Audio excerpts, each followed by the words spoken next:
Good morning बच्चों। कक्षा 10 गणित NCERT यूपी बोर्ड 2022-23। आज हम अध्याय 2 यानी कि चैप्टर नंबर 2 शुरू करेंगे और वो है बहुपद। बहुपद का मतलब होता है दो या दो से अधिक पद बहुपद कहलाते हैं। दो या दो से अधिक पदों को बहुपद कहते हैं। अब यहाँ पे आता है नंबर 1, बात आती है रेखिक बहुपद। रेखिक बहुपद जो होता है एक घात का बहुपद रेखिक बहुपद कहलाता है। एक घात का बहुपद रेखिक बहुपद एक घात के बहुपद को रेखिक बहुपद कहते हैं। एक घात के बहुपद को रेखिक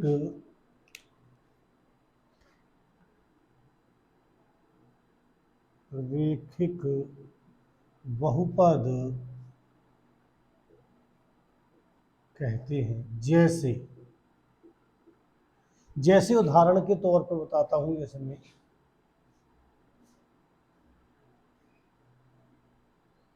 उदाहरण के तौर पर जैसे x + 4 y + 5, यहाँ पे 2 लिख सकते हैं, 2y + 5 या u + 3 आदि, या कोमा में से भी लिख सकते हैं √3x + 5 आदि। ये रेखिक बहुपद है। दूसरी बात आती है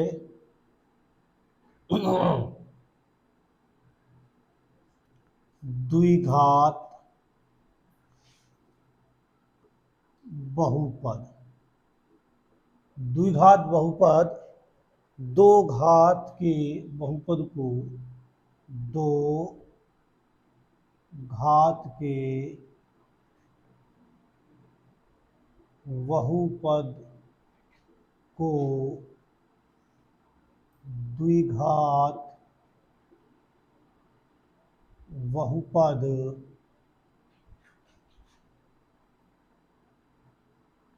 कहते हैं। जैसे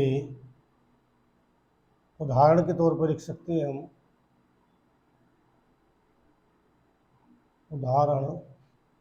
उदाहरण के तौर पर ax² प्लस का bx प्लस का c, 2x² प्लस के x - 4 या √2x² प्लस के 5x - 3 आदि। ये द्विघात बहुपद हो गए। और जितनी घात होती है द्विघात जितनी भी बहुपद की घात होती है उतने ही उसके शून्यक होते हैं। जैसे x³ प्लस का 4x² प्लस का 5x प्लस का 6। तो ये जो बहुपद है हमारा, इसकी घात 3 है, तो इसके शून्यकों की संख्या बराबर 3 होगी। जितनी घात होती है उतने ही शून्यक होते हैं। और 3 घात है तो शून्यकों की संख्या 3 होगी, यानी कि 3 शून्यक होंगे। 2 घात है तो शून्यक 2 होंगे। और रेखिक है यानी कि 1 घात है तो शून्यक 1 होगा। और सवाल नंबर 1, प्रश्नावली 2.1, सवाल नंबर 1, किसी बहुपद px के लिए y बराबर px का ग्राफ नीचे आकृति 2.10 में दिया गया है। प्रत्येक स्थिति में px के शून्यकों की संख्या ज्ञात कीजिए। अब पहले का नंबर 1 ये है, इसमें हमें शून्यकों की संख्या ज्ञात करनी है। तो इसमें शून्यकों की संख्या 1 है, इसमें शून्यक 1 है। इसका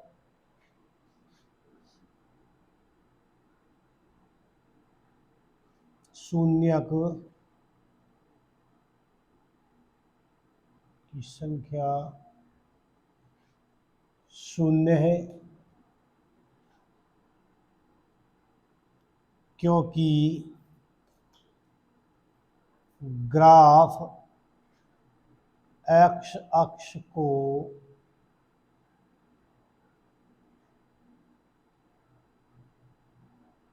नहीं काटता है। क्योंकि इस आकृति में ग्राफ एक्स अक्ष को प्रतिच्छेद नहीं कर रहा है, यानी कि काट नहीं रहा है, इसलिए शून्यकों की संख्या जीरो हो गई। इसलिए इसमें शून्यकों की संख्या 0 हो गई।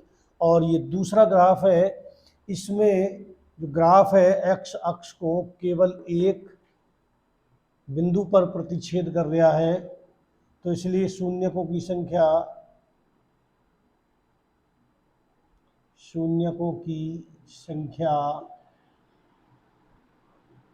बराबर 1 है, क्योंकि ग्राफ एक्स अक्ष को केवल एक बिंदु पर प्रतिच्छेद करता है। दूसरा जो हमारा खंड है, इसमें इसका शून्यकों की संख्या 1 है, क्योंकि ग्राफ एक्स अक्ष को केवल एक बिंदु पर प्रतिच्छेद करता है, इसलिए शून्यकों की संख्या 1 हो गई। और ये तीसरा ऑप्शन है, इसमें शून्यकों की संख्या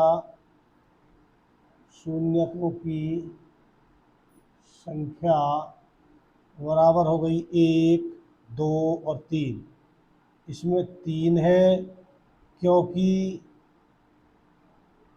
ग्राफ एक्स अक्ष को 3 बिंदुओं पर प्रतिच्छेद करता है। और इसमें तीसरे ऑप्शन में शून्यकों की संख्या 3 है, क्योंकि ग्राफ एक्स अक्ष को, ये एक्स अक्ष है, एक स्थान पर ये 1, 2 और ये 3, यानी कि 3 स्थानों पर प्रतिच्छेद, 3 बिंदुओं पर प्रतिच्छेद करता है, इसलिए शून्यकों की संख्या 3 हो गई।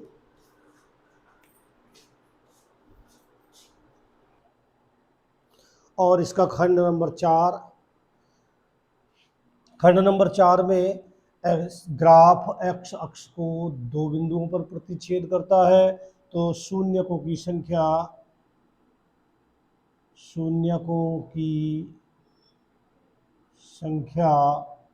1, 2, 2 है, क्योंकि ग्राफ 2 बिंदुओं पर प्रतिच्छेद करता है, क्योंकि ग्राफ एक्स अक्ष को 2 बिंदुओं पर प्रतिच्छेद करता है। अब ऐसे ही 5वां ऑप्शन है इसका, इसमें शून्यकों की संख्या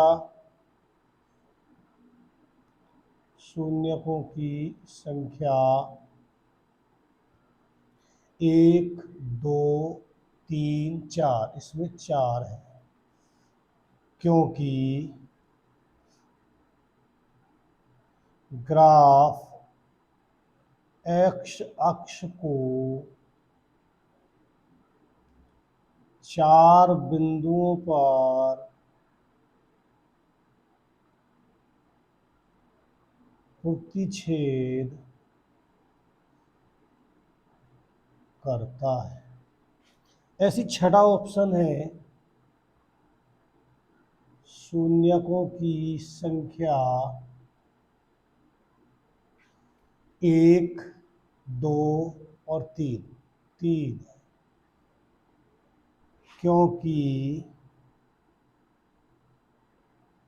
ग्राफ एक्स अक्ष को 3 बिंदुओं पर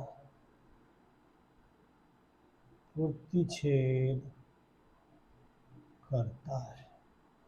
तो ये इस तरह से इनके आंसर हो गए, यानी कि ग्राफ एक्स अक्ष को जितने बिंदुओं पर प्रतिच्छेद करता है शून्यकों की संख्या उतनी ही होती है। तो हमने देख लिया यहाँ पे इसमें 2 बिंदुओं पर प्रतिच्छेद कर रहा है तो शून्यकों की संख्या 2 हो गई, इसमें 4 पर प्रतिच्छेद कर रहा है तो 4 हो गई, इसमें 3 बिंदुओं पर प्रतिच्छेद कर रहा है तो इसमें 3 हो गई। तो इस तरह से इसके आंसर हैं। और अब मिलेंगे अगली वीडियो में।